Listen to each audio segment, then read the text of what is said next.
Buenas noches. ¿Qué tal el audio?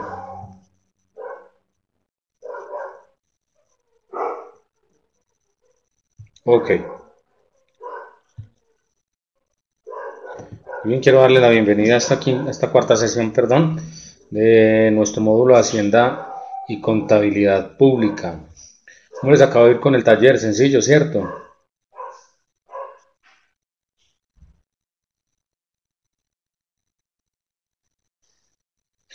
Miren que trataba nada más de hacer la consulta de dos aspectos por cada uno de los marcos normativos, ¿cierto?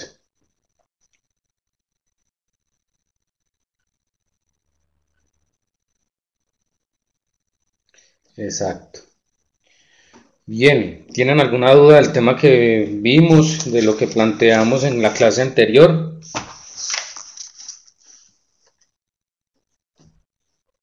Cuénteme, Carlos.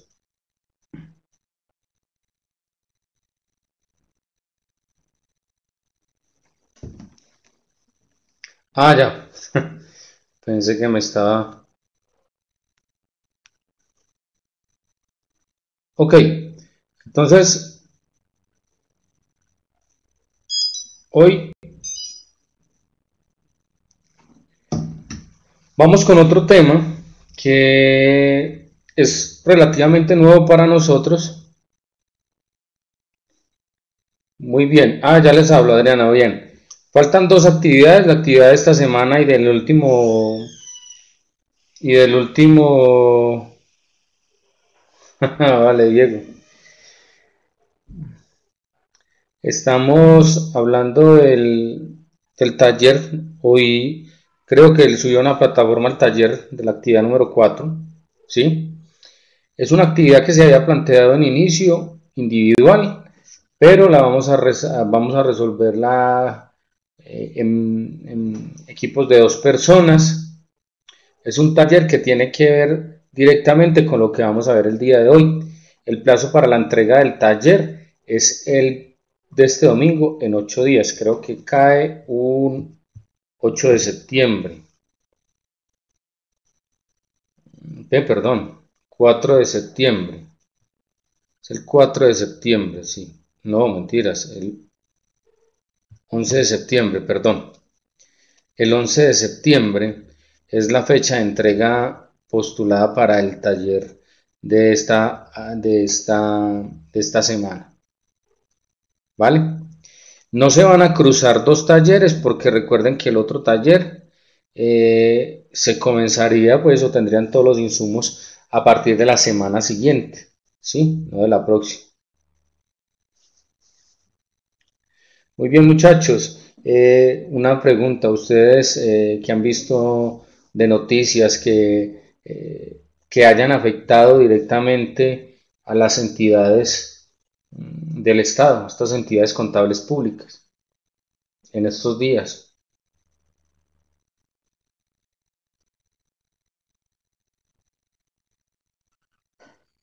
¿Sí me escuchan?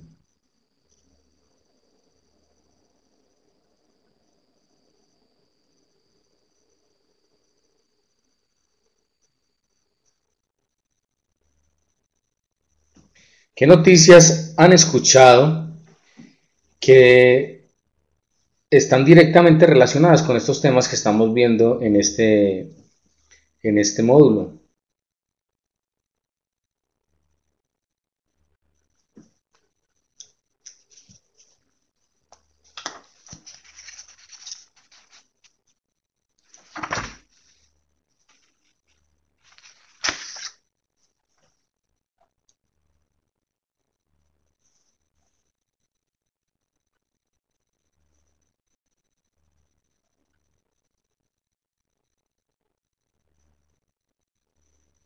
Carlos, ¿dónde escuchó esa información?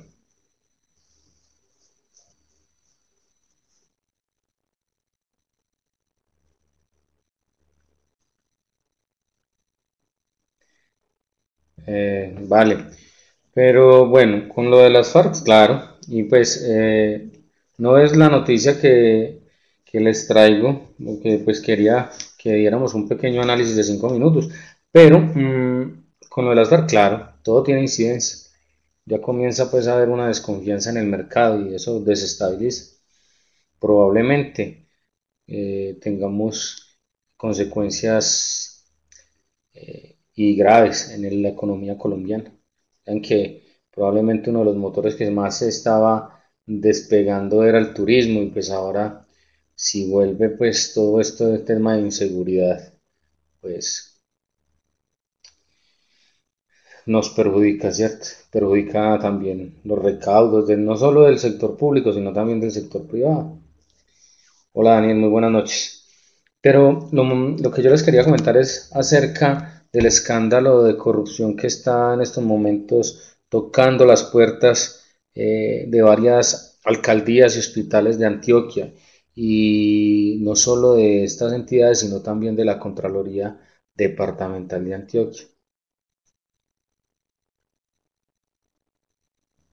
¿Mm? Triste, ¿cierto? ¿Por qué lo digo que sí tiene que ver con nosotros? Porque miren, el sistema de nosotros, el sistema que estamos implementando, y no solo que es un sistema contable, sino también presupuestal y que entrelaza todos los otros procesos como los de contratación, se ven permeados por una mala auditoría o una auditoría amañada, ¿cierto? Recuerden que cuando en los principios de contabilidad hablamos, o en las características de la información contable hablábamos que la información debe representar realmente los hechos económicos. Habla que la información, para que represente fielmente los hechos económicos, debe contar con tres características, que debe ser neutral, que debe ser completa y debe ser libre de error. Y no fue neutral, no fue completa, no fue libre de error. Y cuando hablamos de libre de error, estamos hablando del dolo, ¿cierto? O en términos de auditoría, estamos hablando del fraude. Cuando se presenta un informe y el informe es desfavorable para una entidad y ese informe no se no, no es tomado en cuenta para tomar las decisiones necesarias y las decisiones del caso en ese se presentan suspensiones y muchos más, pues vemos que no pasó nada y sabiendo pues que ya existían unos detrimentos patrimoniales por unos contratos sin el debido de los requisitos, ¿cierto? Entonces queda uno, se pierde la confianza sobre el Estado y sobre el sistema de contabilidad pública, pero no es el sistema de contabilidad pública en completo el que falla. Recuerden que son elementos. Un sistema es completo desde que cada uno de los elementos que interactúan dentro de él funciona y cumple sus funciones, ¿cierto? Pero si dentro de este sistema estamos nosotros, ¿cierto? Las personas que elaboramos la información y las que auditamos la información, la que la revisamos, no cumplimos nuestras funciones, pues ya vemos cuáles son esas consecuencias o los resultados que está trayendo esto para el país. ¿Sí? Recuerden esta cifra que son más de 100 millones de pesos los que se están perdiendo por casos de corrupción a la semana en Colombia. Entonces, es complejo, es complejo. Ya, como decía Carlos, ya empezamos a mirar desde el concepto de lo que realmente es un contador y dentro de la formación de la contabilidad y de un contable, también se establece, ahora bajo un nuevo marco normativo, se le da mucha prioridad a la ética profesional, ¿sí? Y nosotros acá, bien, Michelle, como en el caso de Enron Center, pero lo grave de nosotros acá es que cada rato ya está saliendo uno y fuera de eso, pues que se articulan con otras situaciones como que las personas que cometen estos grandes fraudes salen por vencimiento de términos y no pasa nada y no tienen que hacer reparación de la hacienda, de los recursos que se perdieron. Y entonces eso hace claro, claro, Carlos, y hablan de evasores de impuestos. Entonces, pues ahora nos colocaron, pero también estoy de acuerdo con esto, ¿cierto? Que ya son perdón, ya son consecuencias penales las que detienen por la evasión de impuestos, ¿y cierto? Porque los impuestos son del Estado, no de una persona. Pero también tendríamos que mirar en términos generales qué es lo que sucede al interior de nuestras organizaciones, qué es lo que está pasando y por qué en esas organizaciones no permiten que la meritocracia deje que las personas con idoneidad, con competencias lleguen a ellas, ¿cierto? Daniel, creo que sí, eso está algún como que hace 10 días de esto. Entonces, pues vemos que nada pasa en Colombia en ese sentido. Nosotros tenemos que ser actores fundamentales en este cambio. Nosotros no nos podemos quedar criticando, sino ver las cosas cómo están funcionando, encontrar el error y solucionarlo.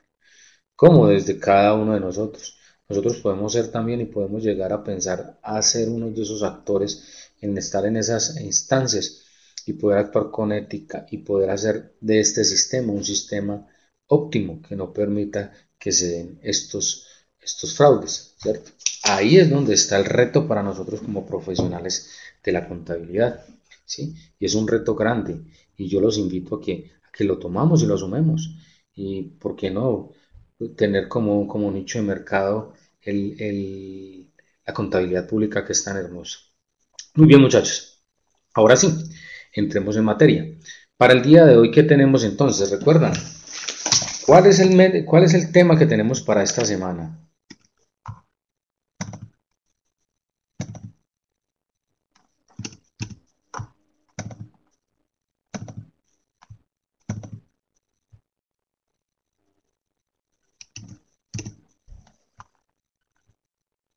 ¿Sí me están escuchando? Sí, claro.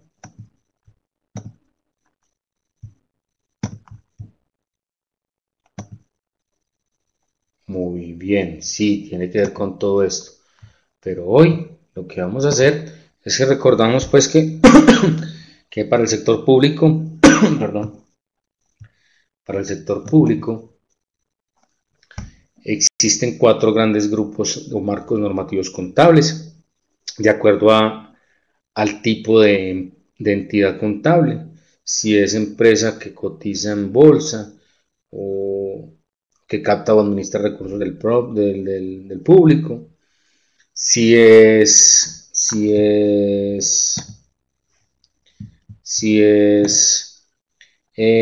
una empresa pero que no cotiza dineros del público, ¿cierto?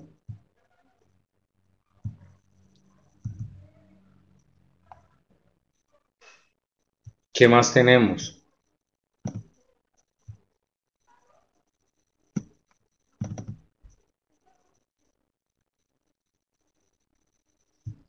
¿Cuál más tenemos?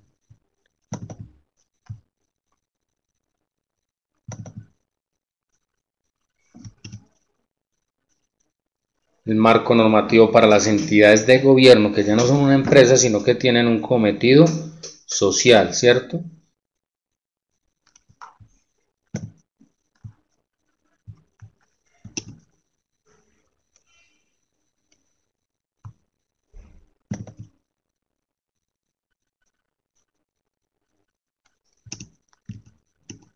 ¿Y cuál más? Y las entidades en liquidación. Muy bien. Claro, entonces vamos a ver todo. Recuerda que el marco normativo contable establece que son una serie es un conjunto de políticas, de normas, de procedimientos que nos van a permitir medir, reconocer, presentar, revelar nuestra información, ¿cierto?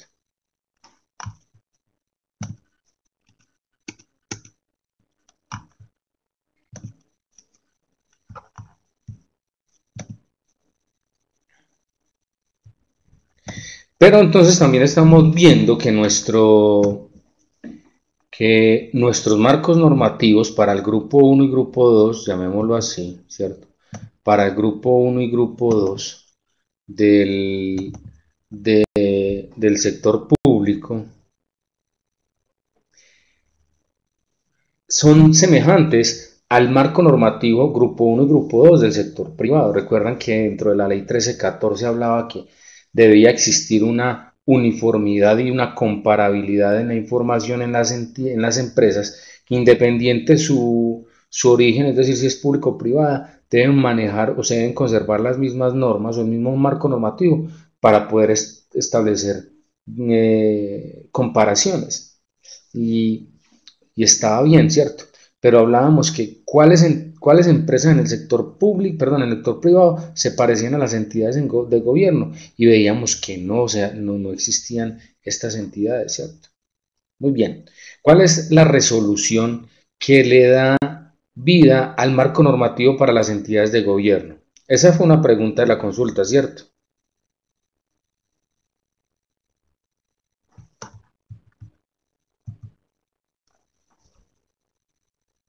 Muy bien, la resolución 533 del año 2015. Recuerden que, miren, si estamos hablando que la ley 1314 se estableció en el año 2009, estamos hablando que 6 años después aparece el marco normativo para las entidades de gobierno.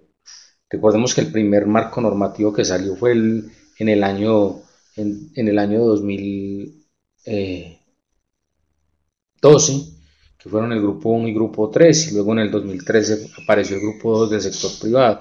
Y solo hasta el 2014 comenzaron a salir los marcos normativos para el grupo 1 y el grupo 2 del sector público, y entidades de gobierno y entidades de liquidación salieron en el año 2015, ¿cierto? Muy bien.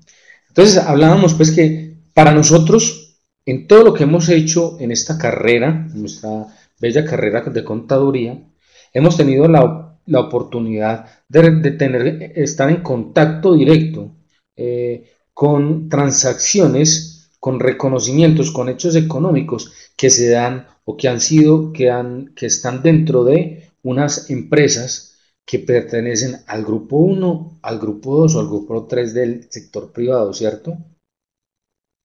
Si nosotros vamos y miramos y enfocamos desde la introducción a la contaduría, contabilidad básica, intermedia, superior, grupos económicos, perdón, ustedes ya, perdón, ustedes ya han tenido mucho contacto con la norma que aplica para esos dos grupos. ¿Cuál es la diferencia para nosotros, para nuestro sector público, cierto? Ya veíamos que nosotros sí manejamos un catálogo de cuentas que está establecido bajo resolución de la Contraloría, que lo necesitamos para qué? Para poder hacer el reporte de la información y la consolidación de la información a la Contaduría General de la Nación, ¿cierto? Que para eso manejamos una plataforma llamada el CHIP. Pero pues las diferencias en cuanto al marco normativo son muy pocas, ¿cierto? Son muy pocas, sí. Carlos nos dice, el chip presupuestal, sí, lo que pasa es que el chip también maneja toda la información que es del presupuesto. Antes, ya que me aprovecho ahí que Carlos se metió por ese lado, antes nosotros manejábamos otro proceso más, otro proceso adicional en la contabilidad del sector público, y era llamada la contabilidad presupuestal. Y se refería que nosotros en un plan de cuentas que se identificaba por las cuentas cero, se reconocían todos los movimientos presupuestales, desde las disponibilidades, los registros, las órdenes de pago, las obligaciones, pues, ¿cierto? Los pagos, las reservas, donde también se establecían los registros del presupuesto de ingreso, ¿sí? Y esos movimientos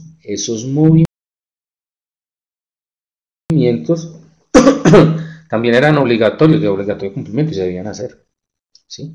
Al final había que hacer una conciliación entre las cuentas presupuestales, las contables presupuestales y el presupuesto, y tenían que concordar. Toda esta información se subía al chip, ¿sí? Toda esta información se subía al chip, tanto el presupuesto, la contabilidad presupuesta como la contabilidad, ¿vale? Ahora sí, volvemos y retomamos. Entonces ahora con estas entidades de gobierno, nosotros vemos que no hemos podido nosotros, dentro de las transacciones o los ejercicios que hemos realizado con cada uno de nuestros docentes, no hemos podido, no conocemos cómo es el manejo que se le da a lo contable desde la norma internacional del sector público, que es, recuerden que es, aunque este marco normativo es diseño propio, está directamente o se basa estructuralmente en todas las normas internacionales de contabilidad para el sector público, las NIC-SP. Muy bien, pero entonces, planteémonos esto. Bueno, ¿cómo será un reconocimiento de una propiedad planta de equipo? ¿Cómo se manejarán los activos biológicos, por ejemplo? ¿Será que tienen diferencias contra los otros marcos normativos? ¿Qué nos dice el marco normativo para entidades de gobierno en cuanto a las cuentas por cobrar y las cuentas por pagar? ¿Cierto? ¿Qué es activo para nosotros en estas entidades de gobierno? ¿Qué es un pasivo para las entidades de gobierno? Entonces son muchas los interrogantes que podemos tener o se pueden generar cuando nos hablan a nosotros de un marco normativo para entidades de gobierno. El objetivo de esta sesión es ese, poder tener, ustedes como estudiantes, llegar a tener un primer acercamiento con los marcos normativos para las entidades de gobierno, ¿cierto? Claro, Carlos, el deterioro sí es una condición natural del marco normativo internacional. También lo maneja, ¿cierto? Sí se maneja, claro que sí. ¿Cómo se maneja? También se maneja de la misma manera que se puede estar manejando en el sector privado, ¿sí? Pero pues ya vamos a mirar también qué condiciones se nos plantean a nosotros. Podemos ver también cómo es el manejo de los ingresos. Si nosotros vamos a la presentación de los estados financieros, en el estado de resultados de una pyme, ¿cuál es el nombre que le doy yo a mis ingresos? Que es un cambio grande en la presentación de estados financieros. Ventas, ¿qué creen ustedes? Las ventas pueden ser un ingreso, ¿cierto? Pero el gran componente o el gran renglón de los ingresos tiene una definición. El Plan Único de Cuentas, el decreto 2650, nos mostraba a nosotros, nos decía que nosotros teníamos ingresos operacionales y no operacionales. Y también teníamos ingresos financieros, la 41, la 42 y la 43, ¿cierto? Pero la norma internacional ya no nos habla a nosotros de operacionales y no operacionales. Entonces, ¿de qué nos habla? Nos establece una presentación de ingresos por actividades ordinarias, ¿cierto? Ingresos de actividades ordinarias. Y pueden existir extraordinarias, sí. Es decir, algo que no tiene que ver nada con la operación del negocio.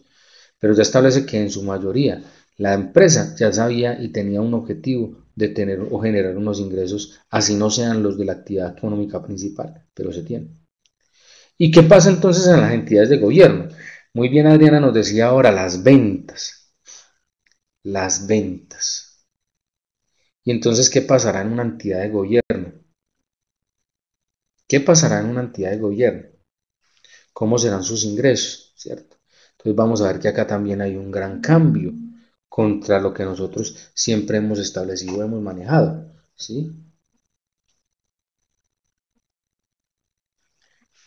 Esas son esas son las diferencias que nosotros tenemos que establecer para poder llegar a conocer claramente nuestro marco normativo para entidades de gobierno, ¿sí? Entonces, eso es lo que vamos a hacer. Muy bien, para el día de hoy les traigo una presentación del marco normativo para entidades de gobierno, que va a tener un énfasis o una proyección a los estados financieros. Recordemos, la semana pasada vimos cómo cambiar el objetivo de la información financiera para las entidades de gobierno y para las empresas, ¿cierto? Para el grupo 1 y grupo 2. Ustedes sí recuerdan, lo vimos. ¿Qué decíamos nosotros? Que cuál era el objetivo general de la información financiera.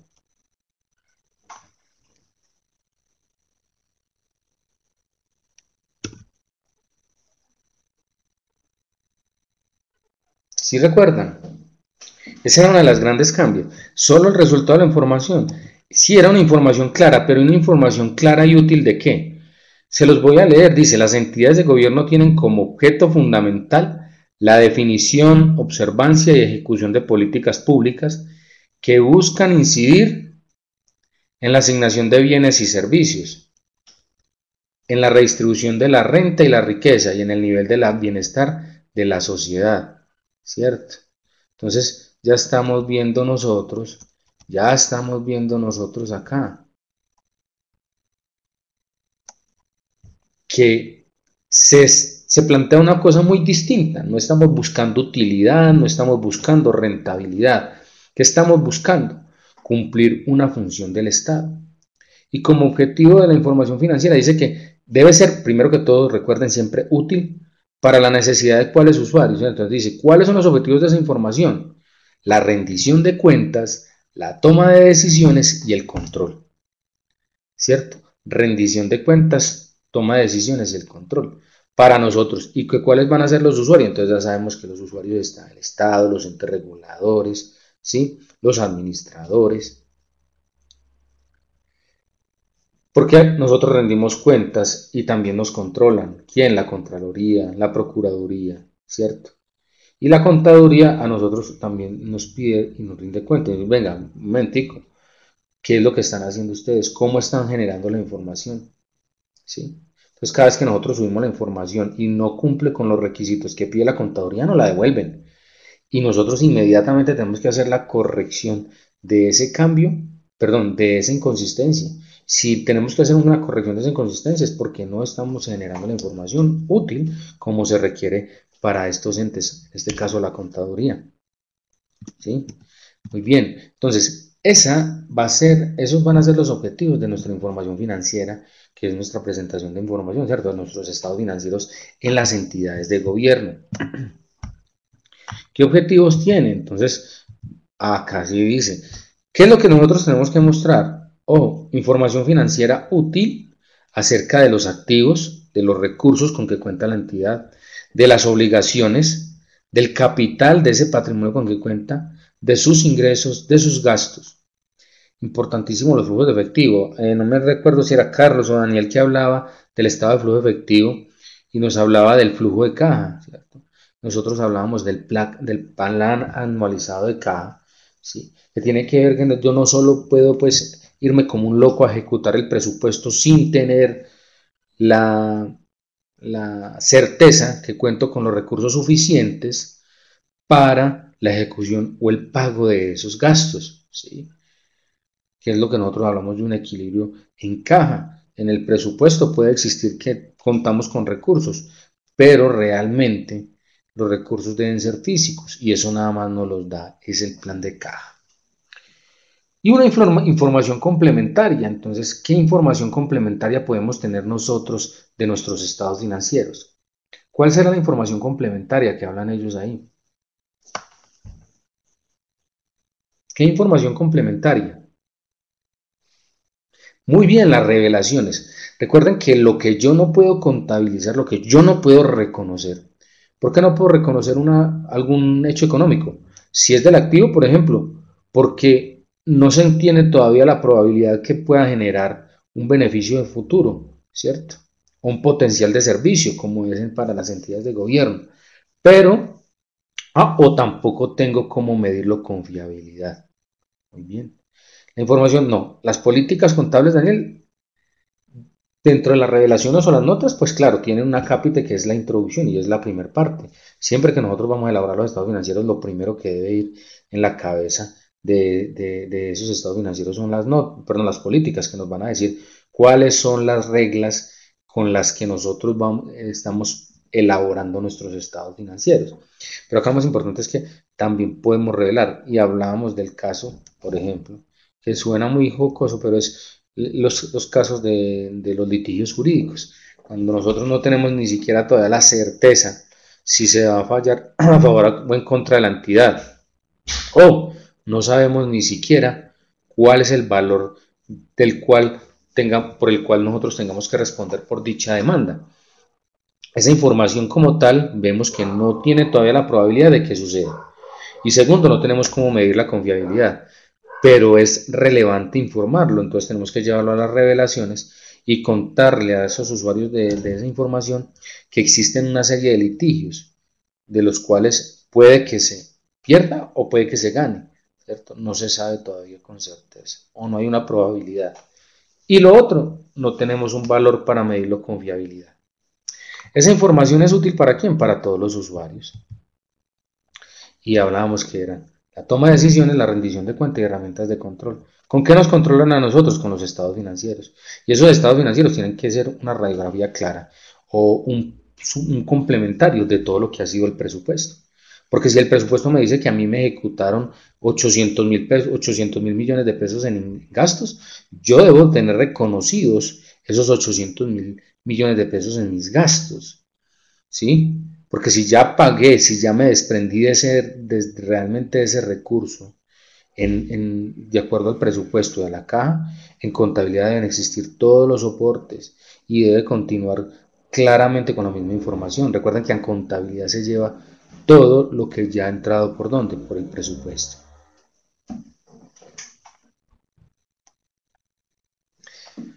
Bueno, entonces acá nosotros tenemos que mirar. ¿Qué es provisión, Mónica?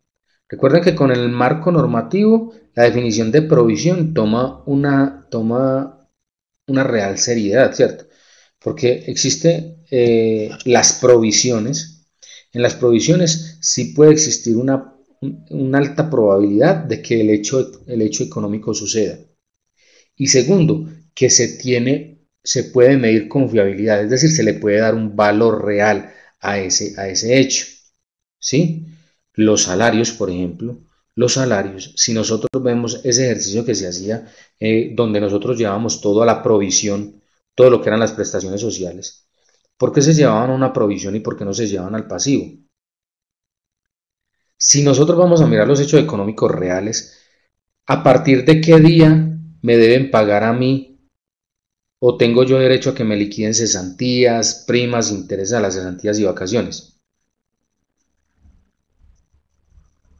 Muy bien, Adriana, desde el primer día. Entonces, cuando llega el fin de mes que me están causando la nómina, ¿por qué tengo que causar una provisión si no es una probabilidad? Ya es una obligación presente de la empresa cancelarle al empleado por todos esos, por todos esos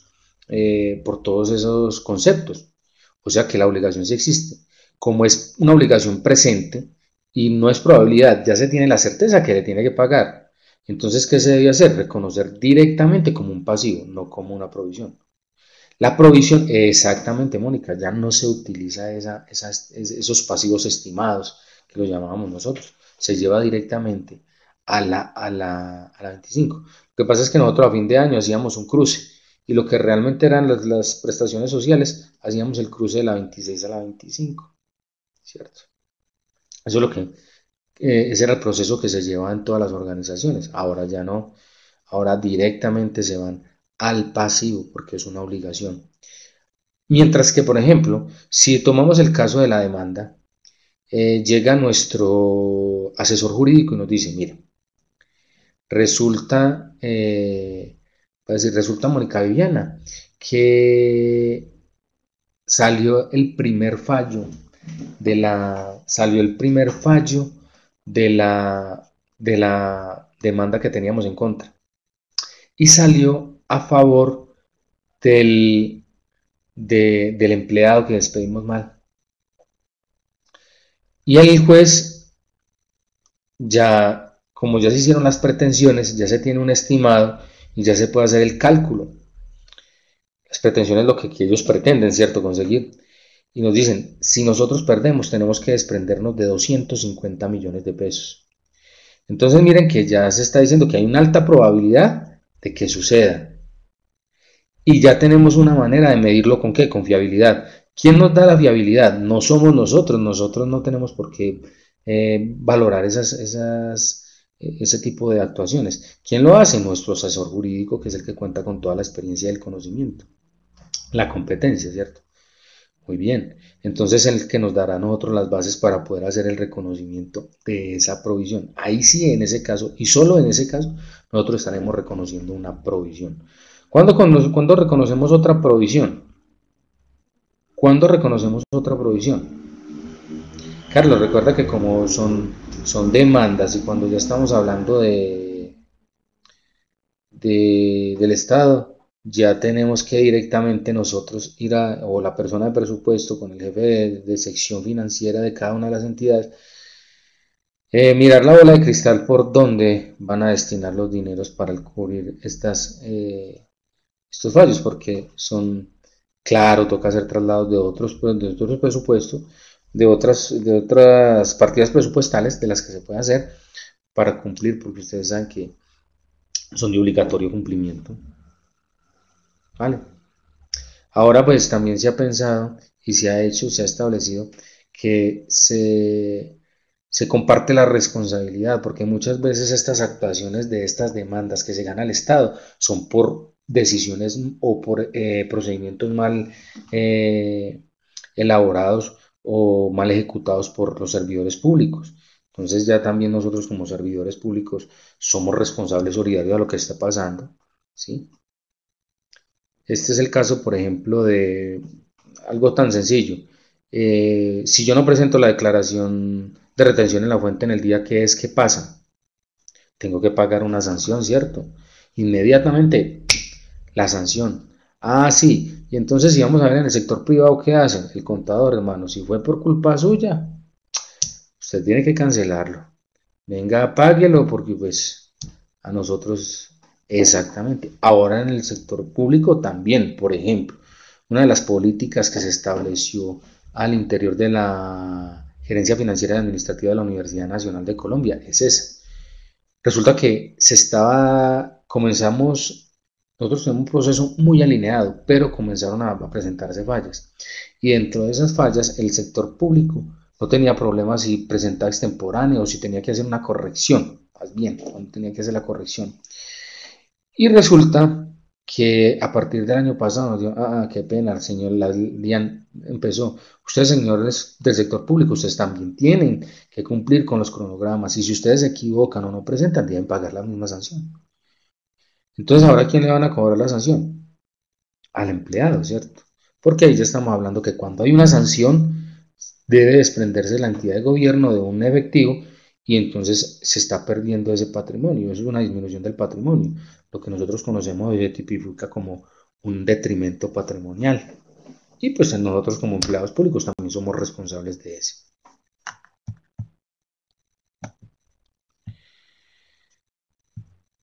¿Qué tenemos nosotros de los estados financieros en las entidades de gobierno?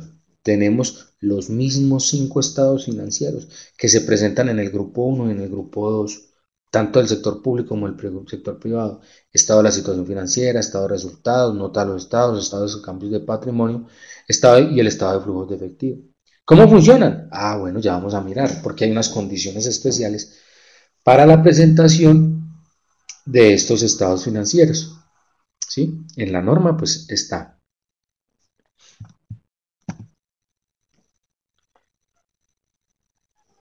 ¿Cuál es la estructura de estos estados financieros? Lo primero es que todo estado financiero se debe identificar. ¿Dónde está esta estructura de los estados financieros? Lo podemos ver en la norma. Siempre debemos identificar el nombre de la entidad que está al lado, que está presentando los estados financieros. ¿Sí? Si esa entidad es individual o pertenece a un grupo empresarial, se debe decir cuál es el nombre del estado financiero, la fecha de cierre al que corresponde, la moneda de presentación y el grado de redondeo. ¿Hasta aquí ha cambiado algo distinto la presentación de los estados financieros?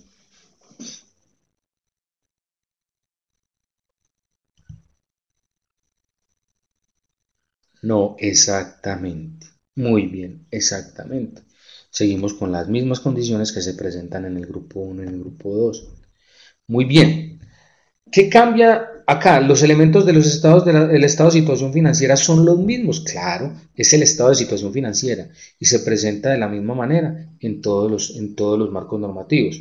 ¿De qué se componen? De 3 elementos, el activo, el pasivo y el patrimonio. Claro, Carlos, ese era el que nosotros llamábamos balance general, que toma su nombre de estado de situación financiera.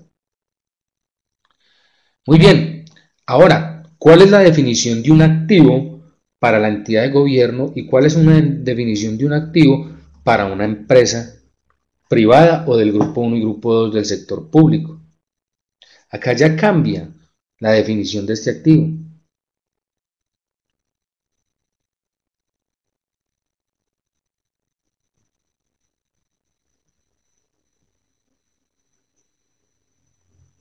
No, no. A ver, en el sector privado, la economía solidaria es del sector privado, ¿cierto? Y en el sector privado teníamos el decreto 2650. En ese decreto 2650 decía Plan Único de Cuenta de Comerciantes. Y de ese plan se vinieron y se segregaron una serie de planes de cuentas, dependiendo de la actividad económica. Si era del sector solidario, si era del sector hotelero, si era del sector hospitalario, ¿sí? O si era del sector comercial. Porque cambiaban por la tipificación de las cuentas. Cada cuenta se manejan unas cuentas distintas para cada uno de esos sectores. Para el sector cooperativo, claro está, maneja unas cuentas totalmente distintas a lo que manejamos nosotros en el sector privado. Pero en el sector público, nosotros tenemos establecido un plan único de cuentas para las entidades de gobierno. ¿Cuál es ese catálogo de cuentas?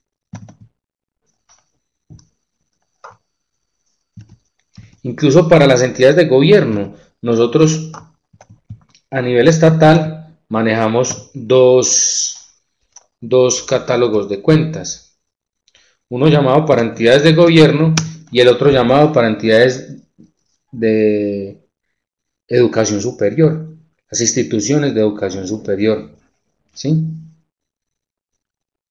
Vale, Mónica. Entonces, ¿qué vemos nosotros acá? ¿Qué es lo que vemos nosotros acá? Que siempre, lo que busca, recuerden que una de las funciones que tiene el contador general de la nación es consolidar la información y presentar los estados financieros consolidados del Estado, ¿cierto? De Colombia. Para eso necesitamos que exista uniformidad en la presentación, es decir, que todos manejemos un mismo idioma. ¿Se estandariza la información? Sí, claro que sí. Por eso se utiliza como estructura taxonómica el plan único de cuentas, que me permite clasificar cada uno de los hechos económicos de acuerdo a un código contable. Ese código contable es igual en la Universidad de Caldas y es igual en la Alcaldía de Arauca o en la Alcaldía de Santa Marta o en el Hospital de Aguadas.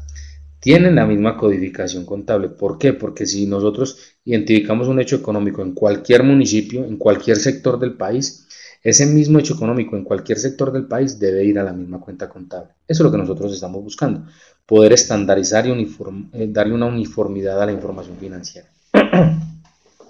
Cosa que no se da en el sector público, privado, ¿cierto? En el sector privado no consolida. ¿Quiénes son los que consolidan la información? Pues las empresas que son grupos económicos, ¿vale? Solo las que tienen grupos económicos y como aplican la misma norma, pues está ahí. Carlos, no lo entiendo.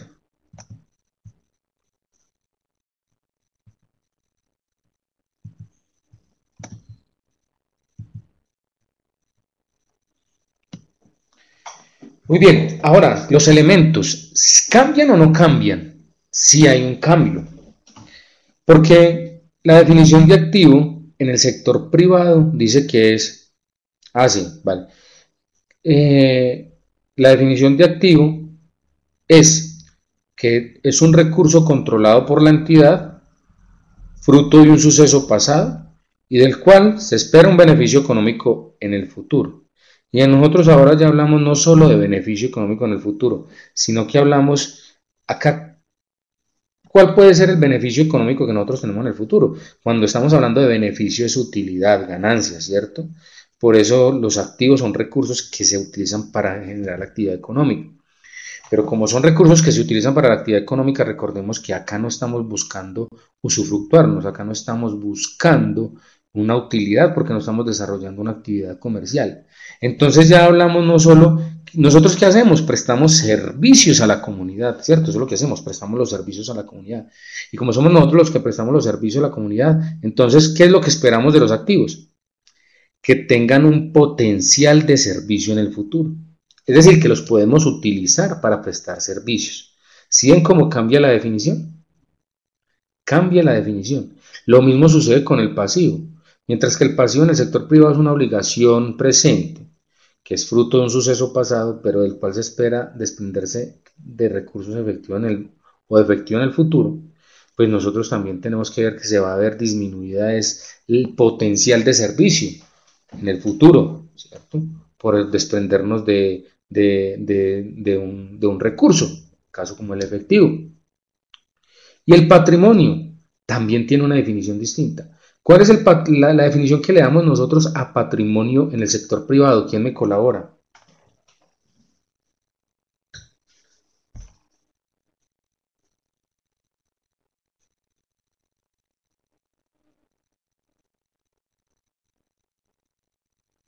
¿Sí me están escuchando?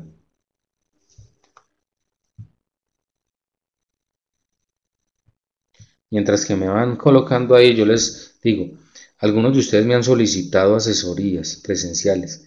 Yo les pedí el favor que me escribieran al correo para coordinar el horario de las asesorías para el trabajo final.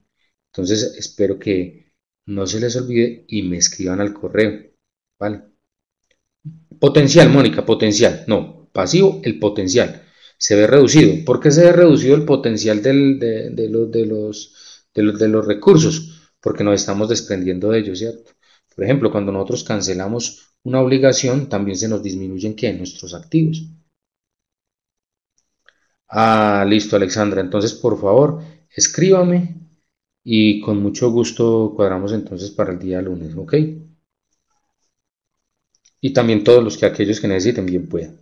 Nos organizamos. Muy bien, ¿qué es patrimonio entonces? ¿Qué es patrimonio en el sector privado? Sí, Ricardo, esa es la definición que da el marco conceptual. Nos dice que el activo es todo recurso controlado, que el pasivo son las obligaciones y el patrimonio nos dice que es el valor residual de restarle, que es el valor residual que resulta de restarle a nuestros activos nuestros pasivos.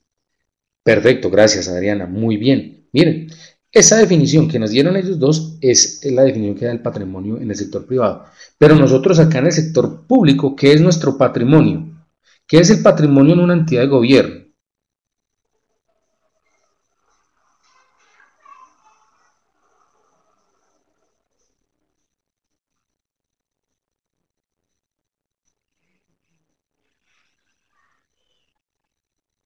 ¿Qué es?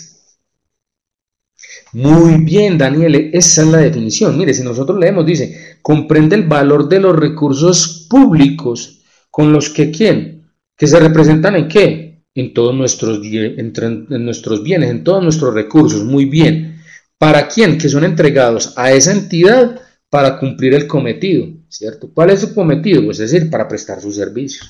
Cada una de esas entidades de gobierno se le asigna un patrimonio. Cuando se crea una empresa, recordemos cuál fue una de las últimas que estábamos diciendo que hablaron. Por ejemplo, el último ministerio que se había creado. El Estado le asigna a través de la Dirección Nacional de Planeación el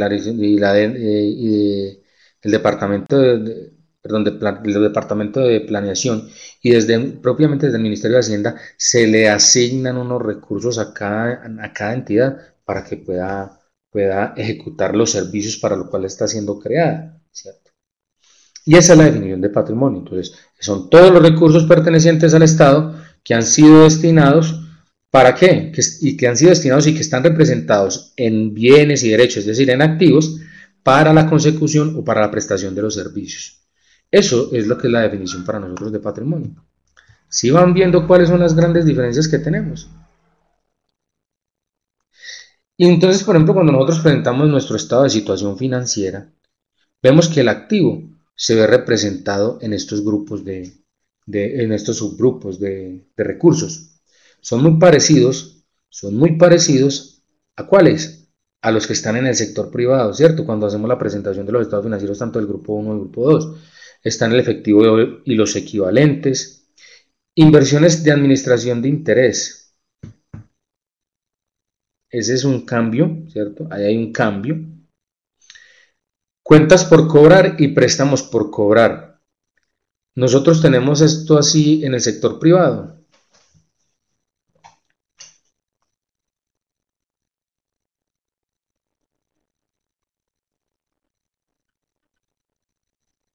¿Cómo lo tenemos? ¿Cómo manejamos nuestras cuentas por cobrar?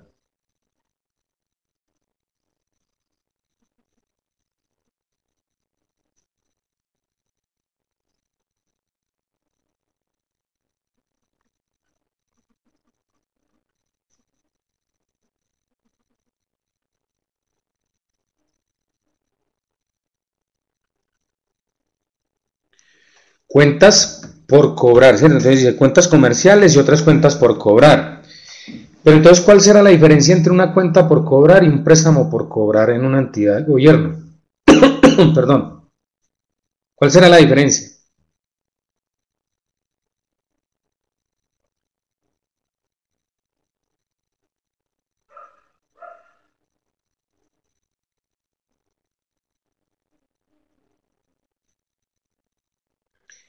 No, los dos son a terceros. Ese sería, muy bien, esa definición que me dieron acá, que préstamos serían, que me da Marjorie, de préstamos serían a los empleados, ese es en el sector privado, pero sí, tienen un parecido a lo que es la definición en el sector público. Miren, una cuenta por cobrar surge, ¿cierto? Una cuenta por la prestación de un servicio. Muy bien, Adriana. Mientras que los préstamos por cobrar ya están manifestando que no es un servicio el que se le ha prestado, sino que es un recurso el que se le ha suministrado. Y como se le ha suministrado un recurso, se dice que se está otorgando ese préstamo. Y el manejo de las cuentas por cobrar y los préstamos es diferente, ¿cierto? Porque en el préstamo se debe incluir una tasa de interés por el tiempo otorgado para el pago, ¿sí? Eso es más o menos lo que nosotros establecemos, lo que realmente llamamos costo amortizado en las cuentas por cobrar, en las cuentas por pagar, ¿sí? Ya vamos a ver unos ejemplos de préstamos por pagar, por cobrar en algunas instituciones. Los inventarios sí están en todas partes, ¿cierto? Los inventarios sí están en cualquiera. ¿Cuál es la definición de inventario? Sigue siendo la misma. La misma que da la NIC 1 o la que da la sección 13 es la misma definición que nos da a nosotros la norma internacional, perdón, el marco normativo para entidades de gobierno, ¿sí? Entonces, ¿qué es un inventario? Es un recurso con el cual cuenta la entidad para qué. Que puede ser, uno, vendido en el transcurso normal del ejercicio contable, ¿cierto? Pero para nosotros, ¿qué es también?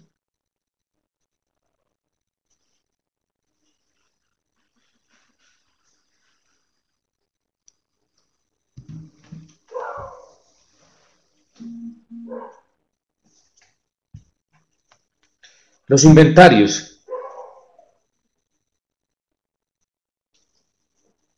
¿Qué serán también para nosotros los inventarios? Porque nosotros también tenemos una definición de inventarios. Nosotros vendemos inventario. Recordemos que nosotros no estamos generando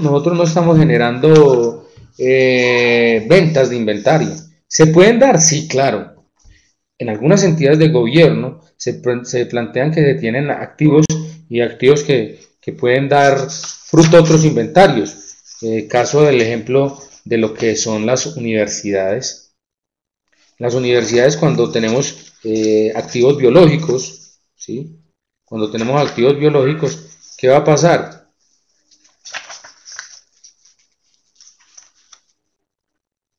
¿Qué es un activo biológico?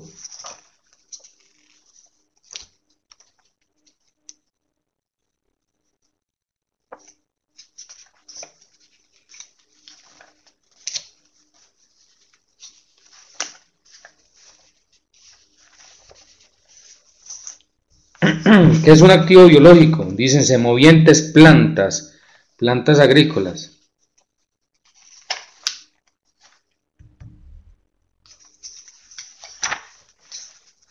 ¿Cuál es la característica fundamental de un activo biológico?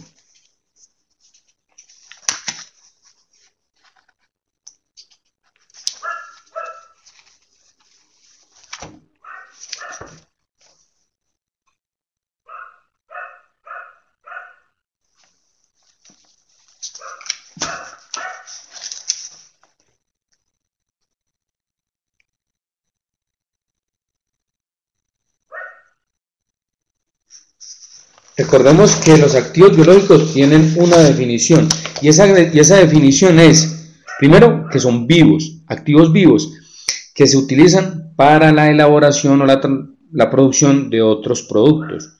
Entonces, por ejemplo, en el caso de las universidades que están en agronomía o los que tienen veterinaria y tienen algunos semovientes, como le decíamos, por ejemplo, tienen hatos ganaderos y entonces estas vacas producen leche. Entonces está produciendo, es un activo biológico que produce un inventario de leche y esa leche se vende, ¿cierto? En este caso, por ejemplo, es el caso de la Universidad Nacional de Medellín, que también lo hace y vende la leche, la venden por ejemplo a Colanta. Entonces es un inventario, entonces, claro, nosotros tenemos definiciones de inventario, las mismas que están en la NIC, o son para comercializarse, pero hay una condición natural que nos está dando acá ya la norma, y es que nos habla de que también pueden distribuirse de forma gratuita o a precios de no mercado. Ojo con esto, a precios de no mercado en el curso normal de la operación. Inventarios también tendrán esa definición, ¿sí? ¿Qué producto o qué bien puede tener una entidad de gobierno que distribuye de manera gratuita o a precios de no mercado? ¿Quién me da un ejemplo? Regáleme un segundo, por favor. Yo traigo el cargador de mi computador.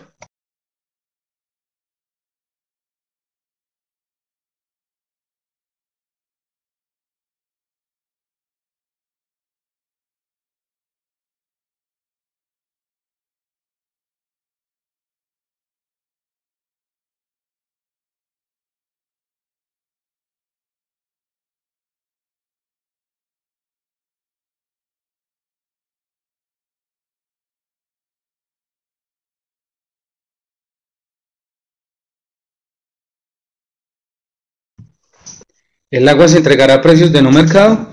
Exacto, mire, Marjorie nos dice los desayunos escolares.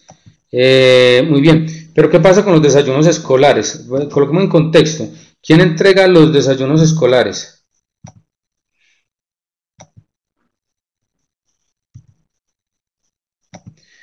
Recuerden que los desayunos y todos estos entregas de los alimentos escolares han sido tercerizados y ahí es donde estaba el problema. Pero gracias, Daniel. ICBF, acá tenemos una. ICBF, porque el ICBF en estos programas que tienen de alimentación y del cuidado del menor en condiciones desfavorables, entrega una serie de alimentos, ¿cierto? Marjorie nos dice que el PAE, Plan de Alimentación Escolar, creo que es cierto, Marjorie. ¿Y qué hacen, por ejemplo, cuando entregan estos alimentos? Estos alimentos sí están siendo manejados. ¿Y por quién? Por la entidad. Entonces la entidad los debe controlar. ¿De qué manera? Tiene que reconocerlos. Ella los compra y debe controlarlos. ¿Cómo los reconoce? Como un inventario. Así sea para entregarlos de manera gratuita o a precios de no mercado, ¿cierto? Y se dice a precios de no mercado, ¿vale? Todo lo que son las vacunas, por ejemplo, las vacunas que se están suministrando de manera gratuita, pero al Estado le costó. El Estado tuvo que pagar por esas vacunas. ¿A quién? Al laboratorio. Entonces, él las compra, el Estado las compra, la entidad las compra y las debe reconocer como inventario. ¿Vale?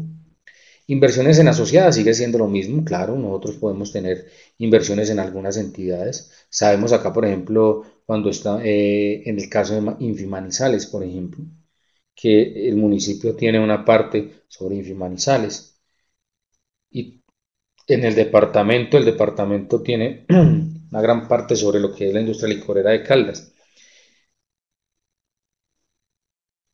Carlos, ¿eso es PIP? Sí, promoción y prevención, no sé, pero lo de las vacunas, claro, y lo hacen a través de las direcciones territoriales de salud, ¿cierto? Que hacen el suministro de todas estas campañas de vacunación. Lo mismo con lo de los perros perdón, lo de los animales, perros, gatos, dicen que el plan de vacunación, todo eso le cuesta al Estado, el Estado lo suministra de manera gratuita, pero eso no quiere decir que nosotros no debamos hacer el control de todos estos bienes. Muy bien. Tenemos activos intangibles, propiedad, planta, equipo, perdón, propiedades de inversión que siguen con la misma definición de una propiedad de inversión para para el sector privado. Activos intangibles, aquellos activos que yo no puedo palpar, ¿cierto? Que no puedo tocar, y los activos biológicos de los cuales hablábamos ahora. En el pasivo están las cuentas por pagar, préstamos por pagar, los beneficios a empleados, títulos emitidos. Recuerden que estas entidades de gobierno también pueden, a través de una autorización que les da el Ministerio de Hacienda, emitir bonos de deuda. ¿Qué hacen esos bonos de deuda? Esos bonos de deuda lo que permiten es capitalizar a la entidad a través de unos intereses menores que los que da el mercado en el crédito, en una tasa para un crédito, ¿cierto? ¿Cuál es el caso de estos títulos? Por ejemplo, de estos bonos. Lo que hizo eh, con lo que se hizo Hidroituango, ¿cierto? Que se generaron una serie de bonos y que eso es lo que más peso tiene en estos momentos para responder por todas las dificultades que se han presentado con este proyecto de Hidroituango. Y las provisiones de las que hablábamos ahora, ¿cierto? Pero en provisiones solo tenemos, recuerden, la condición que es porque no está la certeza, es solo de lo que se tiene probabilidad, una alta probabilidad de que suceda y que lo podamos medir con fiabilidad. Muy bien. Dentro del catálogo de cuentas, yo los invito, toda esta información está en la página de la contaduría. Recuerden que ese ha sido y será para nosotros una página de contacto directo. ¿Dónde encontraron ustedes toda la información de la consulta? En la página. Para el taller, ustedes van a necesitar el plan de cuentas, van a necesitar el marco conceptual y van a necesitar la resolución 533, donde está toda la definición de cada uno de los activos. Lo de los títulos sometidos, Mónica. Estas entidades, las entidades del Estado, tienen una particularidad, que a través de una autorización del Ministerio de Hacienda, para poderse financiar, pueden emitir unos bonos de deuda y los sacan al mercado. Una entidad privada que tiene mucha liquidez puede ver que un bono de estos, si invierte en un bono de estos, comprando unos bonos de estos, puede tener más rentabilidad que la rentabilidad que le da un CDT, por ejemplo. ¿Cuál es la ventaja que tiene el sector privado en esta inversión? Claro, se apalancan con esa plata los bonos, se financian, pero la tasa de interés que van a pagar por esa financiación va a ser menor que la que estuviesen pagando si un banco les otorgara un crédito. ¿Cuál es la diferencia de los bonos? Que los bonos son a largo plazo, no son como los CDTs, sino que son pagaderos a largo tiempo, 1 año, 2 años. Entonces ahí estamos hablando que no sirven para administrar liquidez, sino para invertir. Pero ¿cuál es la ventaja que se tiene? Que ¿quién está prestando? ¿Usted a quién está prestando? Al Estado. Entonces tiene toda la certeza de que le van a pagar. ¿Sí me hago entender? Vale. Ahora, si nosotros nos vamos para el plan de cuentas, si nosotros nos vamos ahora para el plan de cuentas, vamos a encontrar la clasificación. Miren una diferencia. Nótese que propiedad, planta de equipo pasa a ser el código 16 de grupo. Y en el sector privado nosotros lo manejamos con el 15. Sí, Carlos, también lo hace la cooperativa de caficultores. No sabía. El 16 es el código que tiene propiedad, planta, equipo. Entonces, ¿por qué se corre uno? Sencillo. Porque en el sector público nosotros diferenciamos las cuentas por cobrar y los préstamos por cobrar. ¿Por qué? Porque son dos hechos económicos diferentes. Uno, recuerden que genera salida de recursos, el otro no, es la prestación de un servicio. Es el cobro por la prestación de un servicio. Esa es la diferencia que nosotros tenemos ahí, ¿vale? Por tanto, tiene una codificación distinta. Y dentro de la propiedad, planta, de equipo, nos aparecen tres clases distintas fuera de la propiedad, planta, de equipo. Dicen bienes de uso público, bienes históricos y bienes culturales. Y miren, ya que hay un acercamiento con la contabilidad ambiental cuando nos permiten hablar de los recursos naturales no renovables, que en el sector privado ha sido imposible que se dé la implementación para que en los estados financieros se reconozca el costo ambiental en el desarrollo de la actividad de las organizaciones. Ustedes han visto de pronto dónde se ve impactado estos estados de resultados, ¿cierto que no? No, no se ve. Siempre desde contabilidad ambiental se ha hablado. En nuestra universidad tenemos un profesor, Luis Alberto, él que en estos momentos adelanta un doctorado de desarrollo sostenible y él habla en particular de estos costos medioambientales, del costo de la utilización medioambiental que no se ve asociado a las contabilidades ni a la información financiera de las empresas. Y vemos nosotros que sí se afectan. Y entidades también que lo hacen. Por ejemplo, acá la industria licorera de Caldas también hace vertimiento de material residual a la fuente a las fuentes de agua. Y dónde se ve eso en los estados financieros. Pues entonces ya acá vamos a tener un acercamiento a la valoración de estos recursos naturales. En cuanto a los bienes de uso público y bienes históricos y culturales, hay una diferencia grandísima. Los bienes de uso público, ejemplo, un bien de uso público, o sea, que es de propiedad, es del control de una entidad, pero lo usa todo el público. Acá tenemos un ejemplo. En todos los municipios están las plazas de Bolívar, ¿cierto? Las plazas de Bolívar. No, la ambulancia la utilizan, sí, pero solo porque la requieren y porque lo llevan y lo suministran. Pero no que en cualquier momento alguien se pueda montar en una ambulancia, ¿cierto, Carlos? Si me hago entender, es el uso. Exacto, entonces, por ejemplo, un parque, está la Plaza Bolívar o el Parque de Bolívar de los municipios. Lo usa el público, no hay restricción de su uso, pero le pertenece a alguien, ¿cierto? Entonces tiene un tratamiento distinto. Igual pasa con los bienes históricos, pero con los bienes históricos nosotros tenemos acá dos cosas. Un bien histórico, por ejemplo, es el caso que se plantea, que un bien histórico no se deprecia, mientras que la propiedad planta de equipo sí. Si yo tengo un edificio catalogado como propiedad planta de equipo, sí lo deprecio. En bien histórico no. Entonces, ¿cuál es la diferencia?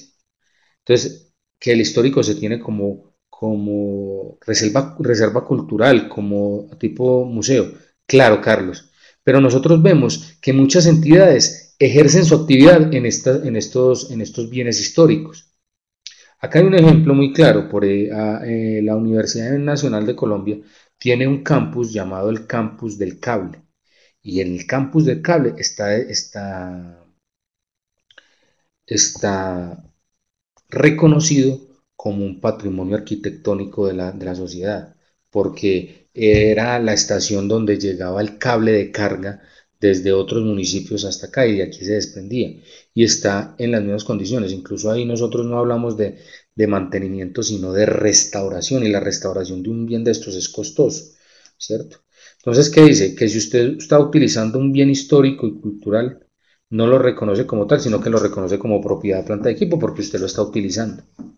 Pero si no lo utiliza para su actividad, lo reconoce como un bien histórico y cultural. Esa es la diferencia, ¿cierto? Si lo usa o no lo usa. Y en otros activos tenemos anticipos y otro manejo de intangibles y demás. En los pasivos, pues, hablábamos de los títulos, de la colocación de estos títulos y estos bonos, los préstamos, las cuentas por pagar. En cuentas por pagar también tenemos todo lo que son la parte impositiva, todo lo que es la retención en la fuente, ¿sí? Operaciones con instrumentos derivados, que esto pues también aparece, pero en el momento pues se tiene muy coartado el manejo de la deuda en las instituciones públicas, pero todo ¿por qué? Para controlar. ¿Qué pasa si yo autorizo que todas las entidades comiencen a endeudarse? ¿Sí? Se puede abrir una puerta muy grande que va a ser difícil de cerrar después, ¿sí? Porque se tenderá a sobreendeudarse y no tener con qué responder. El Estado en estos momentos tiene unas restricciones que no permite que todas las instituciones hagan una serie de créditos, ¿sí? Que se endeuden. Y el último, pues, es el patrimonio, que es el patrimonio de las entidades de gobierno. Así se llama, patrimonio de las entidades de gobierno. En los ingresos, lo que yo les decía a ustedes, cambia la definición. Nosotros no hablamos de ingresos de actividades ordinarias o de actividades extraordinarias, no. Hablamos de ingresos con contraprestación y sin contraprestación. Un ejemplo de esto es que, bueno, ¿cuál es la diferencia entre que tengan contraprestación y que no tengan contraprestación? Es que cuando yo genere la prestación de un servicio o la venta de un bien, me paguen lo que realmente vale en el mercado. Pero si yo presto ese servicio y lo que recibo es precio de no mercado, es decir, que está por debajo de las condiciones de mercado, o lo entrego de manera gratuita, serían ingresos sin contraprestación, ¿cierto?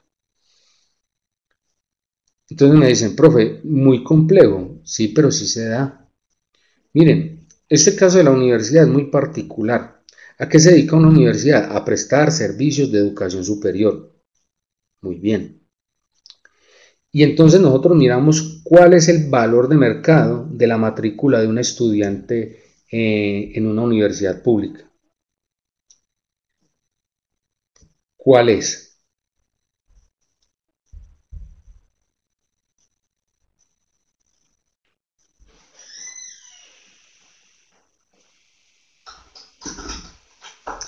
Depende del estrato y depende del plan que se le dé, ¿cierto? Depende de ese plan que se le dé.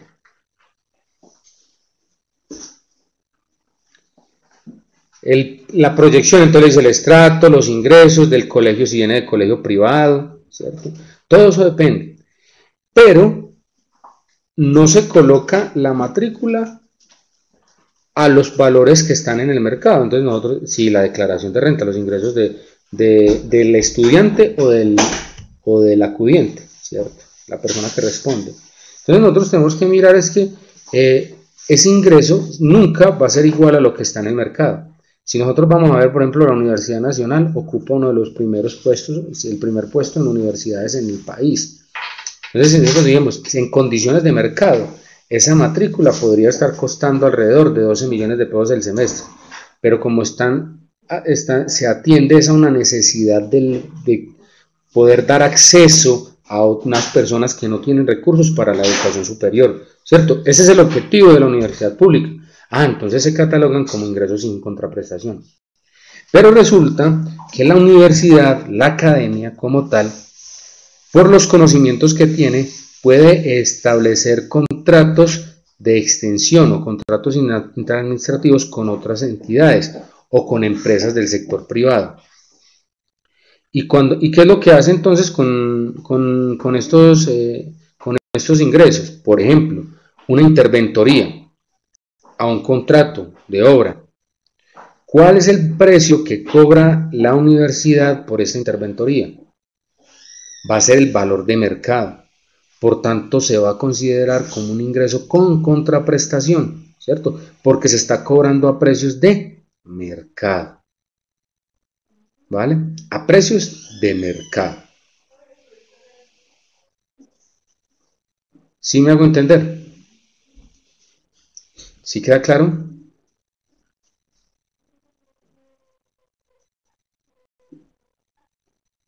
Ok. Entonces, la gran mayoría de las entidades de gobierno van a tener ingresos sin contraprestación. La mayoría de las entidades de gobierno van a tener ese ingreso sin contraprestación. Otro ingreso que tienen las entidades, por ejemplo, ¿de dónde proviene el ingreso de las alcaldías? Los ingresos de las alcaldías provienen ¿de qué? De los tributos, de los impuestos, ¿cierto? De las contribuciones. ¿De qué más?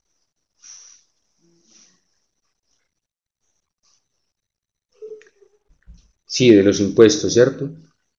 Y de las transferencias que hacen niveles más altos, cuando el Estado le envía dineros al municipio para ejecutar en salud, para ejecutar en educación, por ejemplo. ¿Tienen algún tipo de contraprestación? Es decir, ¿usted tiene que dar algo a cambio? No, ¿cierto que no? Las regalías, muy bien. no se está dando nada a cambio. Por tanto, todas estas transferencias y estas contraprestaciones, perdón, y estos impuestos, estas contribuciones, son sin contraprestación. La estampilla igual.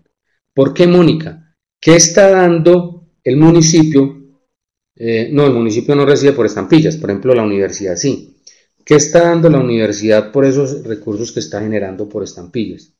No entrega nada a cambio, ¿cierto? ¿Qué está entregando a cambio la universidad? ¿No? Es un beneficio que tiene, ¿cierto? Es una contribución que hacen algunas entidades por elaborar contratos con algunas entidades del sector público, ¿sí? Y que le sirven a las universidades para destinar para la inversión, ¿vale? ¿Sí queda claro, Mónica?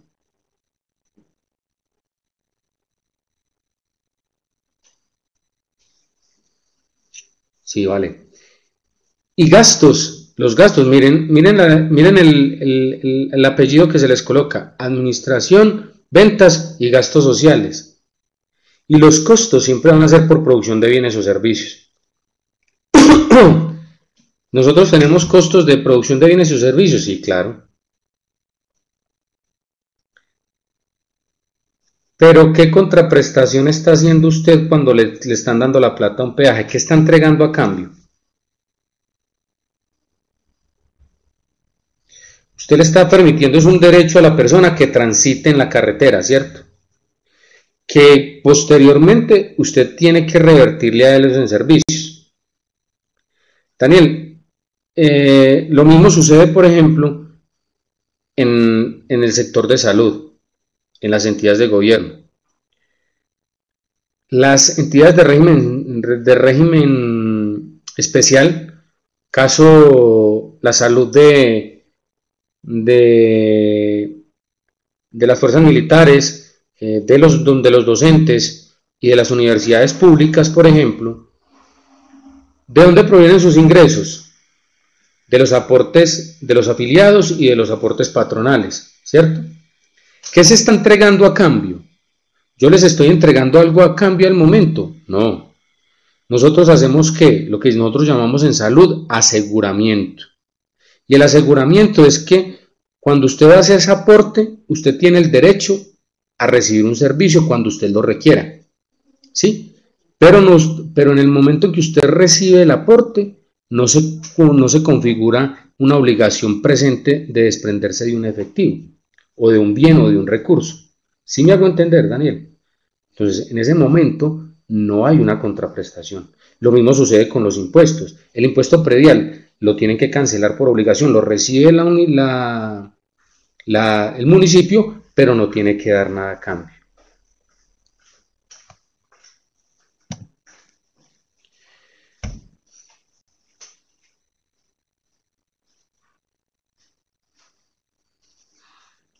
En cuanto al estado de resultados, pues lo que les decía, todo depende de los ingresos que se reciban. Se clasifican como fiscales por ventas de bienes que se pueden dar, claro, por ventas de servicios, por transferencias, recuerde lo que hablábamos ahora, subvenciones. ¿Qué es una subvención? Una subvención es un subsidio que se otorga al gobierno, sin nada, que entrega al gobierno sin recibir nada a cambio. Eso es una subvención. Operaciones interinstitucionales, cuando yo hago operaciones con otras instituciones, y otros ingresos, y en esos otros ingresos es como el costal del loco que nosotros llamamos, donde se catalogan o se registran o se reconocen hechos económicos de ingresos que no tienen ninguna condición de los otros que se ven ahí. En cuanto a los gastos, aparece uno nuevo, que es el 53. Cambia el nombre y dice, también incorpora el deterioro, ¿sí? Incorpora el deterioro. No solo las provisiones, amortizaciones, depreciaciones, sino también el deterioro. También existe el gasto de las transferencias, claro. Por ejemplo, el departamento cuando también hace transferencias a los municipios, entonces también se convierte en un gasto, ¿sí? El gasto público social también se tiene. Esto lo tienen ya las instituciones que están ya a nivel nacional, de actividades o servicios especializados. Estos gastos están también algunos de salud, ¿sí? Que se pueden encontrar en la 5603, por la prestación de servicios de salud o por la prestación de servicios de educación, entre otros. Otros gastos que no tienen esa misma condición. Y la 59, que sigue siendo la cuenta transitoria para hacer el proceso de cierre de las cuentas de ingreso o las cuentas del ejercicio, ¿cierto? Que nosotros, ese mismo proceso que se lleva en el sector privado, también se lleva en el sector público. Los costos de bienes aparecen costos por ventas de bienes o costos por prestación de servicios, ventas de servicios, perdón. Y en la 7 que están los costos de transformación, que se encuentran los bienes, servicios educativos, servicios de salud, los servicios de transporte, servicios públicos, servicios hoteleros y de promoción turística y otros servicios. Servicios de transporte, claro. ¿Quién me da un ejemplo de una empresa que produzca servicios de transporte? Una entidad que produzca servicios de transporte.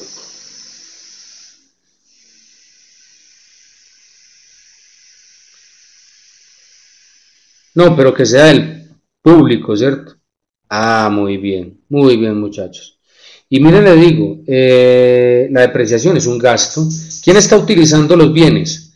La depreciación es un gasto, ¿cierto? Es un gasto por el uso. ¿Quién debe reconocer ese gasto? La entidad que los está utilizando, ¿cierto? Muy bien, muchachos. Cuando ustedes vieron el ejemplo en la consulta, que les planteé,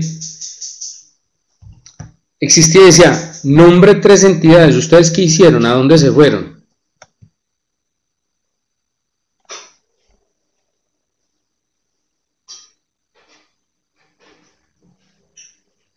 A ese listado de Excel donde aparecen todas las entidades. Tienen el código que las identifica, que es como la cédula de la entidad contable pública, ¿cierto?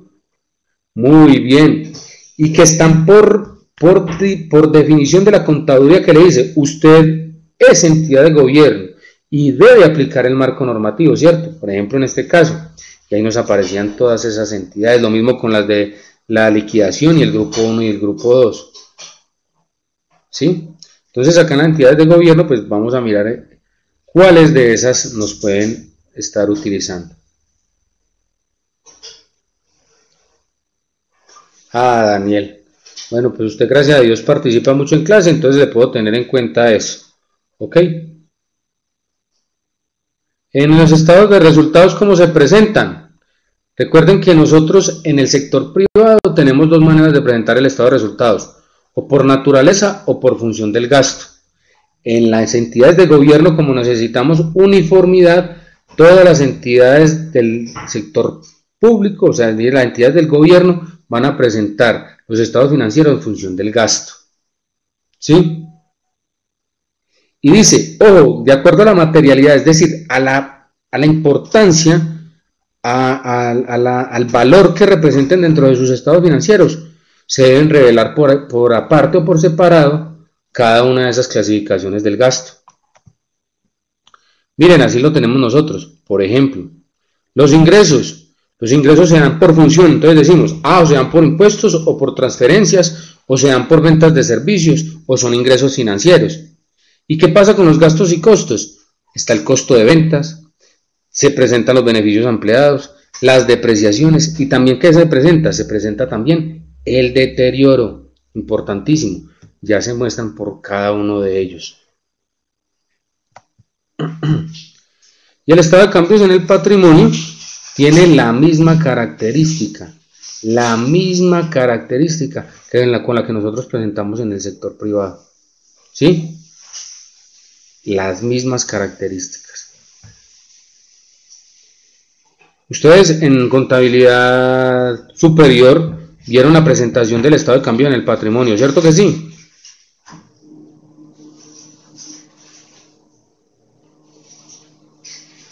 Adriana Jiménez, ustedes vieron esto, el estado de cambio en el patrimonio en contabilidad superior, o Alexandra o Ana Cristina. Claro, ¿cierto? Y entonces vemos que la presentación del estado de cambio en el patrimonio lo que me quiere mostrar En el periodo de tiempo, en 2 periodos de tiempo, recuerden que los estados financieros deben ser comparativos, en los periodos de tiempo, mostrarme cuál ha sido el comportamiento, aumentos y disminuciones que ha tenido el patrimonio. Si eso es importante para el sector privado, imagínense para el sector público, porque nosotros debemos velar porque ese patrimonio se conserve. Si el patrimonio no se conserva, es decir, se disminuye, podemos estar cayendo también en casi en una configuración de un delito que es el detrimento patrimonial, es decir, la pérdida de valor del patrimonio, la pérdida del patrimonio. Los estados de flujo efectivo tienen la misma condición y se presentan de la misma manera. Se clasifican por actividades de inversión, actividades de operación y actividades de financiación. Y se pueden presentar por ¿cuál método? ¿Por qué método se deben presentar?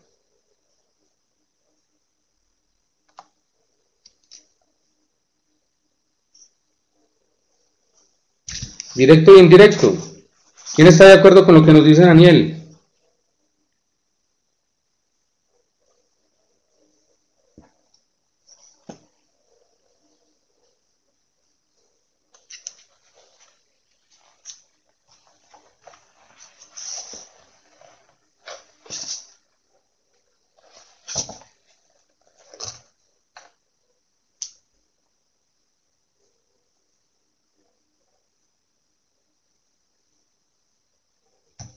Ah, muy bien.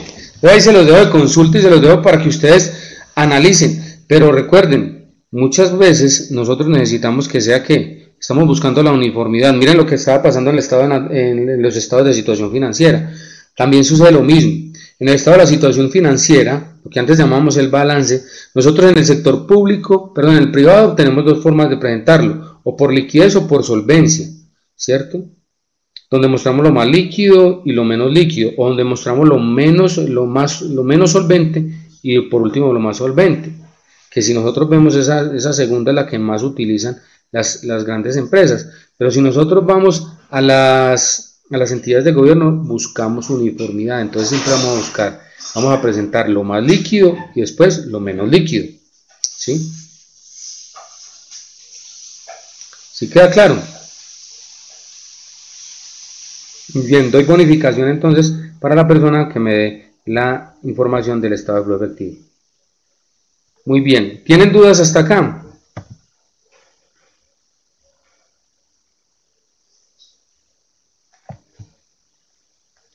¿Qué dudas les quedan hasta acá, hasta donde hemos trabajado? Las notas a los estados financieros tienen la misma condición y las mismas características que se tienen en el sector privado. ¿Qué se busca con las notas a los estados financieros? Se les dio la relativa importancia y se llevó a la calidad de estado financiero, no como un anexo, sino como un estado financiero, por toda la información que debe ser útil para la toma de decisiones y para poder hacer control y para poder rendir cuentas, ¿cierto? Entonces, esa información debe ser relevante, ¿cierto? Debe ser comparativa, los estados financieros son comparativos. En el único año que no pueden ser comparativos es en el primer año de presentación de la información.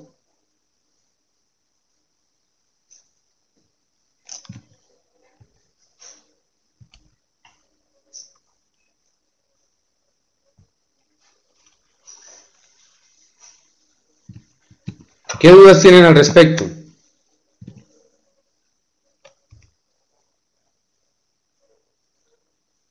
¿Están conmigo?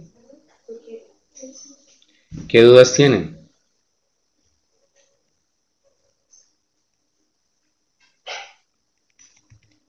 Ah, muy bien. Entonces, ustedes ya entraron a ver el taller.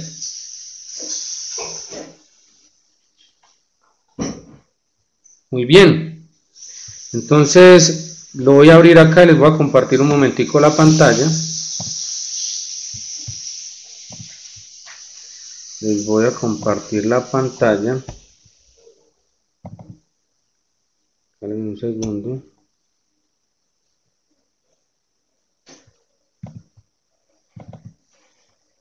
Que es el taller número 4.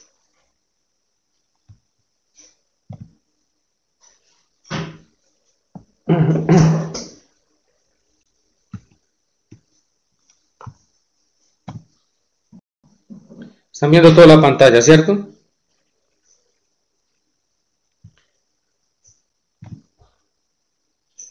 Muy bien. ¿Qué tenemos entonces? Dice, una entidad de gobierno que se dedica a la prestación de servicios de educación presenta los siguientes saldos en sus cuentas. ¿Sí?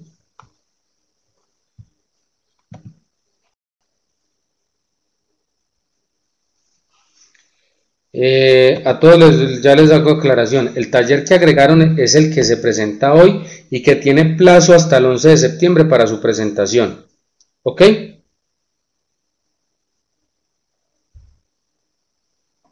Es este. Este taller del que estamos hablando, ustedes tienen plazo para presentarlo.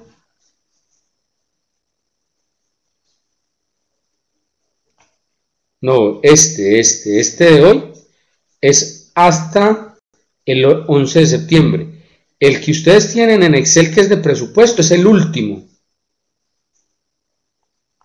Regálenme un segundo, yo entro acá a la plataforma.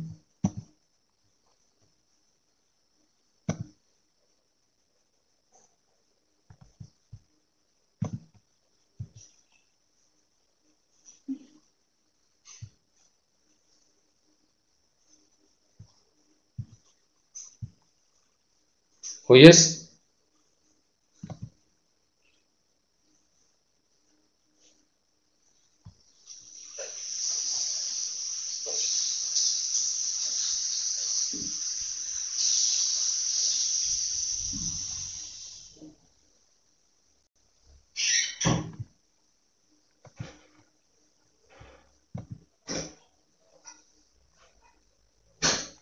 Espera un momentico, le preguntamos acá.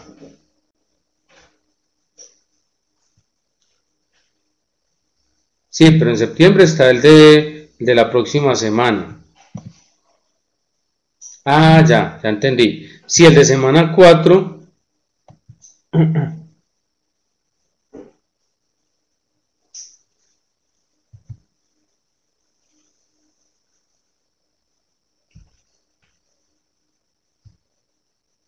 Ok, yo se los voy a mostrar acá y se los voy a compartir de una vez por el correo, pero ya voy a hablar, ya voy a hablar con, con la universidad a ver qué sucedió, ¿cierto?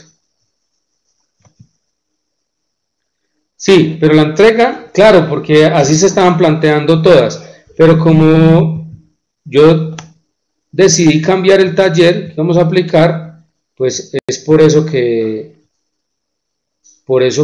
no estaba cargado y estaba planteado. Pero entonces, como está el taller, vuelvo y le repito, perdón, es este que está acá.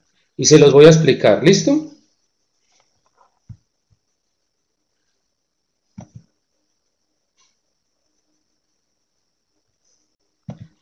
¿Sí queda claro? Entonces, miren pues lo que vamos a hacer. Entonces dice, es una entidad de gobierno y al 31 de julio tenía el saldo de sus cuentas, miren. Acá tiene el cada uno, sí, hasta el 11 de septiembre. Ahí quedó grabado, tal cual como está. Entonces, estos son los saldos que tenía al 31 de julio esa entidad. ¿Qué pasa en el mes de agosto? En el mes de agosto comienza a adquirir, a comprar, ¿cierto? Empieza a comprar y empieza a hacer sus transacciones. Dice que compró unas sillas para una oficina, cada una 400.000 pesos masiva. Estas sillas serán canceladas 30 días después de recibir los bienes. El 5 de agosto compra 10 resmas de papel fotocopia para su uso, etc. Y entonces comienza cada una de las transacciones, ¿sí? Y empieza a recibir facturas por servicios que le prestaron.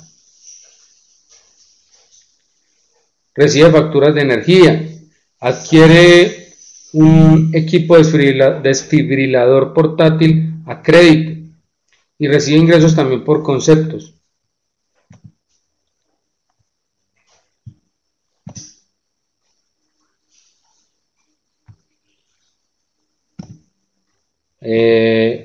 Carlos, Carlos, claro, Vamos a generar, si estamos hablando de que estamos recibiendo un producto que viene masiva, es porque así viene facturado, ¿cierto? ¿Quién es responsable de impuestos? Todas las empresas que pertenecen al régimen responsable. ¿Listo? Al régimen responsable. ¿Qué tendrán que hacer ustedes? Recuerden una cosa, que nosotros, muy bien, régimen común, que nosotros, como entidad del Estado, practicamos todo tipo de retenciones, ¿cierto? ¿Vale?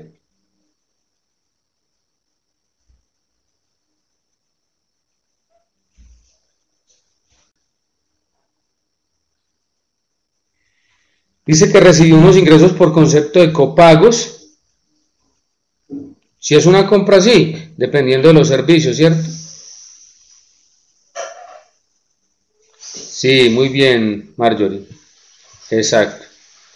Y si ustedes van y miran en el reporte, pues casi hay muchas que están como grandes contribuyentes y otras que fungimos como autorretenedoras. Realiza el reconocimiento contable de la depreciación acumulada, entonces también tenemos que hacer la depreciación acumulada, ¿sí?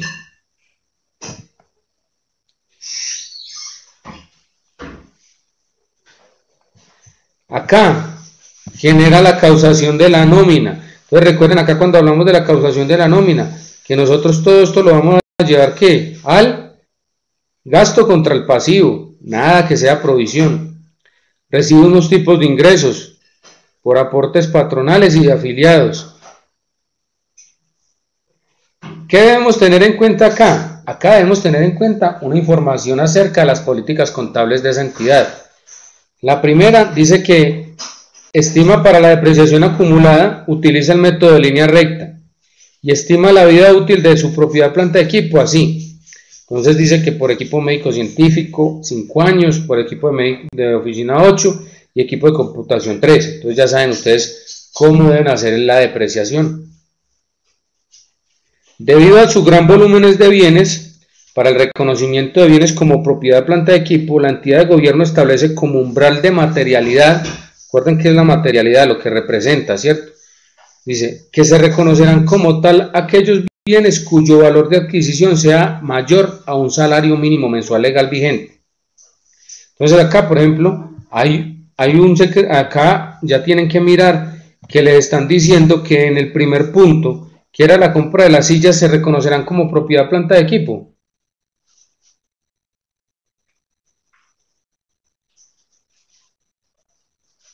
Muchachos, ¿me escuchan? Se reconocerán como propiedad planta de equipo.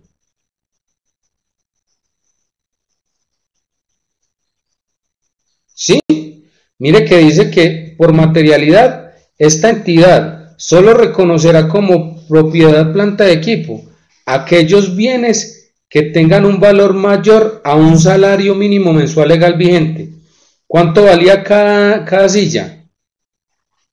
Decía que valía 400.000 pesos masiva. Por tanto, no los va a reconocer como propiedad planta de equipo. Y si no cumplen con los requisitos para reconocerse como propiedad planta de equipo, entonces, ¿cómo lo reconozco? Muy bien, Carlos, exacto, se lleva al gasto. Bien, Mónica, bien, Daniel, se lleva al gasto. ¿Sí? ¿Vale? Ojo con esto, el segundo ítem que dice, los ingresos recibidos por conceptos de copagos y aportes afiliados y patronales son reconocidos como ingresos sin contraprestación. ¿Recuerdan que acá lo hablamos? Acá lo estábamos comentando, entonces se reconocen como ingresos sin contraprestación. ¿Vale?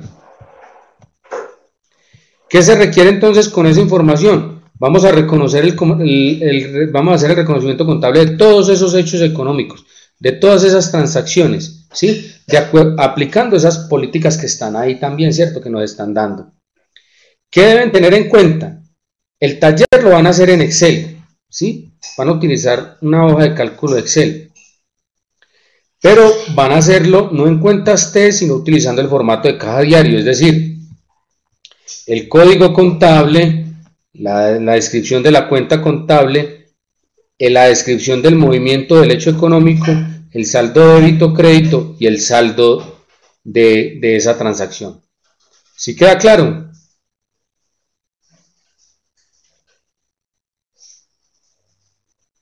Muy bien. Este taller, aunque la actividad estaba planteada en la guía de actividades que era una actividad individual, lo vamos a desarrollar en parejas. En parejas. ¿Listo? Y será para entregarlo y presentarlo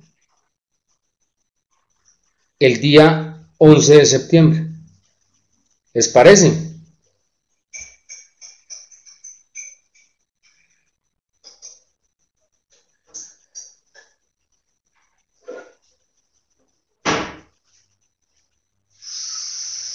Yo ya me encargo que habiliten la plataforma.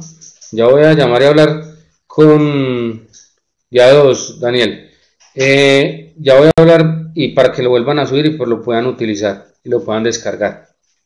¿Les parece?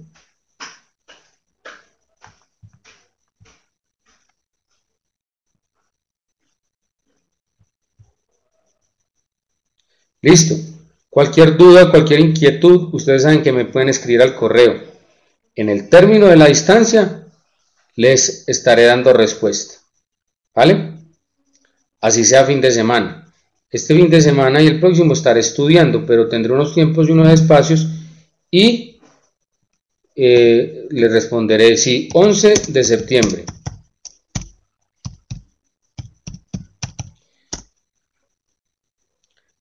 Recuerden también las horas de asesoría para que las coordinemos. Los que necesiten me escriben por favor al correo, ¿sí? Y ya coordinamos con todos ustedes. Muchísimas gracias por su atención y nos estaré muy pendiente de ustedes, del trabajo que estén desarrollando. Nos veremos, si Dios quiere, el próximo jueves 8 de, perdón, el próximo jueves 5 de septiembre.